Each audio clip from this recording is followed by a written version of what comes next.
حضرت حلیمہ سعدیہ رضی اللہ عنہا فرماتی ہیں کہ ہم مکہ پہنچے، پتہ چلا کہ کھاتے پیتے گھرانوں سے خواتین بچے لے چکی ہیں، ایک بچہ ہے جو کہ یتیم ہے۔ حضرت حلیمہ سعدیہ رضی اللہ عنہا نے اپنے شوہر حارث سے کہا کہ میں اس یتیم بچے کو لے لیتی ہوں، اللہ اس یتیم بچے میں ہمارے لیے برکت ڈال دے گا۔ یہ حضرت حلیمہ سعدیہ رضی اللہ عنہا کے الفاظ تھے، اور پھر اللہ نے کیسی برکت ڈالی۔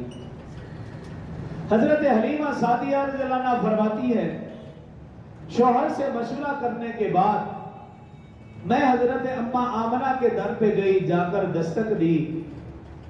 حضرت اماں آمنہ تشریف لائی، میں نے پوچھا بچہ ہے؟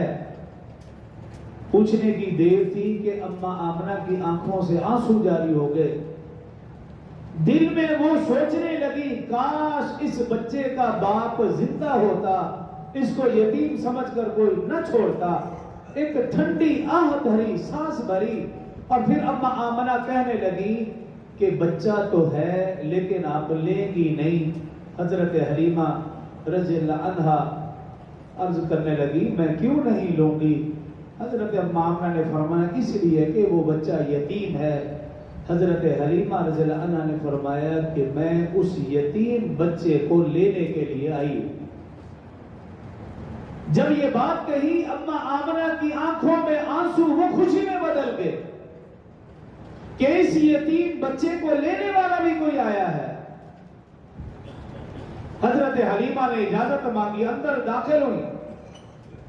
حضرت حلیمہ فرماتی ہیں جس کمرے میں وہ بچہ تھا، جب اس کمرے کا دروازہ کھلا، فرماتی ہے خوشبو کا ایسے جھونکا آیا، مجھے یوں محسوس ہوا جیسے جنت کا دروازہ کھل گیا۔